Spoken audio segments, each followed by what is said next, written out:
Good morning. Happy day 2 of Family Changes. I'm so glad you're here. Yesterday, we had the opportunity as a class to come up with a huge list of every kind of family that you could think of. How did that go? Was it a little weird with your classmates? We've been together now for 15 weeks at least. If you're watching these lessons with me, we've been watching together for 15 weeks. So that's how long that you guys have been in class together. So you kind of get to know each other throughout the year, but yesterday was a big one. Today, it's even bigger. So here we go. Did some of the families that you got on your list yesterday that you personally didn't know existed surprise you?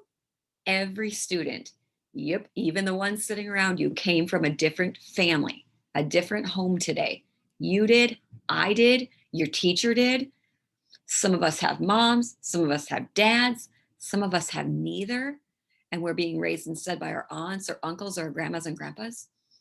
The fact is, friends, is that we don't get to choose where we came from, the house we came from, the parents we came from, or who raises us. Your friends don't get to choose. You didn't get to choose. Neither did I. We don't get to choose if our parents, whatever that means in your family, stay together, wherever together, break up, or any of that. That is why this lesson on divorce and separation and family changes is so important.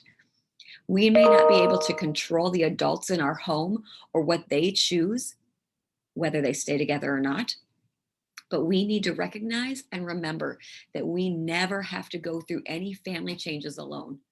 Even if you feel like you're the only one, at your age, you might think you're the only kid on the planet that is dealing with a change in your family.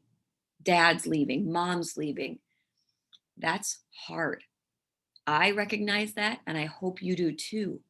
But I seriously hope that you understand that talking to someone, admitting that you might be hurting and going through a hard time because your family is changing or moving into different houses, and you might not get to see one of your parents or either of your parents, friends, that is something that nobody has to go through alone. Are we realizing that? Together, you're a class. Even if your class has lots of ups and downs or fights, you're still a class family. Even if you're on Zoom, even if you're learning at home, even if you're a child of a family that went through a separation or a divorce a long time ago, you still might feel some hurt from that. Every situation is different, but every situation you must eventually talk about and start to heal from. It might take a very long time.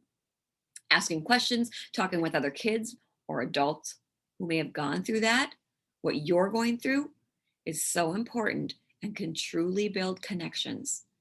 We have a big day today, so set some time aside for this activity coming up. These two girls right here, they definitely struggled seeing only their dad or only me once a week, every other week. Sometimes they even felt bad. Ooh, they felt bad, and I didn't even know it until I asked them about it. They felt bad for telling me that they had fun at their dad's house or telling their dad they had fun at my house for the week. Friends, it never, ever made me sad or mad to hear my kids were having fun or being happy at the other parent's house or even their grandparents' house. That's what I wanted for them. I wanted them to be happy. When they started talking about their feelings and learning how to get through those, they started to grow and learn and feel and be safe. Okay, we're going to have an activity. Class connection captain, we're going to have a connectivity activity that you are in charge of. Teachers, you are too. Class connection captain, we're going to play a game, do an activity called Get on the Bus.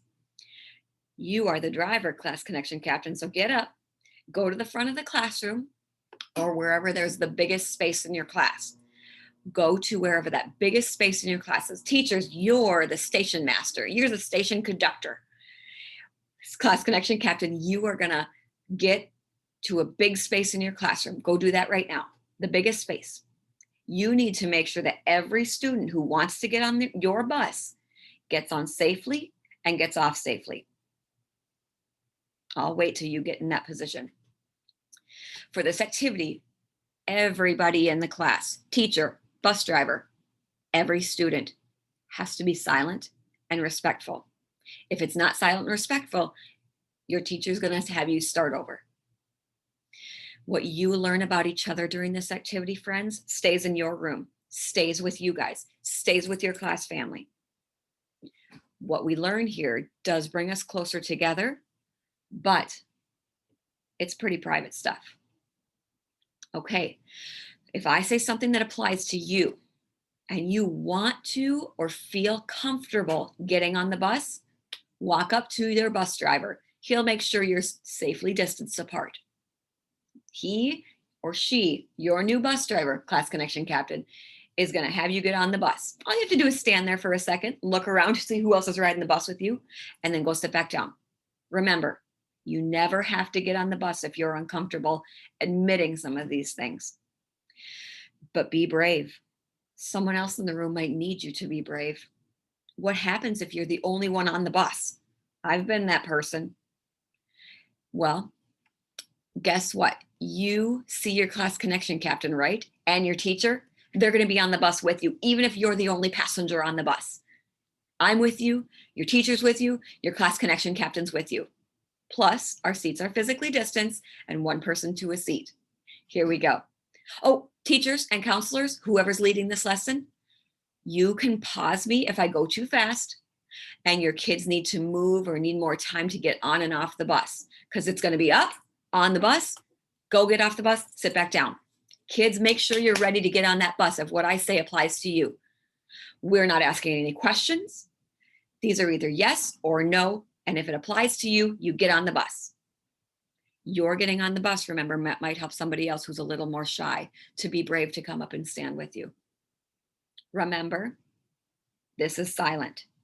No comments, no questions, no judgment.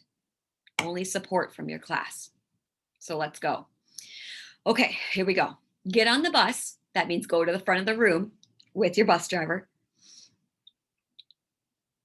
If you have a pet in your home, get up, get on the bus silently. No talking, no comments, not, oh, I have a dog, none of that. Shh, quiet. Get on the bus with your bus driver. Look around, see who else has a pet. Silently walk back to your seat, get off the bus. That was pretty easy, right? That was our practice one. If you didn't have a pet, I don't have a pet. If you don't have a pet, you stayed in your seat. You stayed at your desk or your table. Here we go. If you're at home, you can just raise your hand. Here we go. Get on the bus. If you have a sibling, a brother or sister, walk up to the front of the room or wherever your bus driver is. He will help you. Get on that bus. Look around. Now get off the bus. Go sit back down. No talking, no talking, no talking. Get on the bus. If you live with both of your parents, stand up, walk to the bus, look around. I only lived with one of my parents for a while, so I'm on that bus with you. Go ahead and sit back down. Again, teachers, counselors, if you need to pause Mrs. Allen, go ahead and pause me if I'm going too fast. Remember, there's no talking, no judgment, only support. If you see somebody that you also are on the bus with, give them a thumbs up. That's it. Here we go, next one. You're all down at your desks. Get on the bus if you have more than one house that you live at. Stand up, go get on the bus. Socially distance, of course. Physically distance, of course. Masks on, of course. Look around.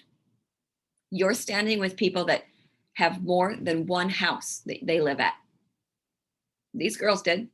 My girls did too. They'd be on the bus with you. Okay, have a seat, no talking. Get on the bus if you only live with one parent. Remember, this is silent. No comments, no judgments, only support. Get on that bus if you only live with one parent. Good, get off the bus. Get on the bus If you have a grandparent or an aunt and uncle living with you and helping to raise you, walk up quietly, as silently as you can. Look around. If you're the only one on the bus, don't worry, your bus driver's on there with you, your teacher's with you. Get off the bus, go sit down. Get on the bus. If you don't see any of your parents as often as you'd like, no talking, walking up, look around. Remember, you don't have to get up if you're not willing to admit what your living situation is. That's okay. That is okay. Sit down, walk to your desk and sit down. Get on the bus. If you or your family has gone through a separation or divorce, if you're comfortable getting on that bus with anybody else, if you're the only one, you're not the only one. These girls are standing on the bus with you. Your friends that half the school has gone through that. Don't worry, you're not alone. Remember, we're silent. Sit back down. Last one. Just our last one. Don't worry, we're getting through it. Get on the bus. If you have learned anything that connects you more with any of your classmates today from this activity, silently walk up to the bus.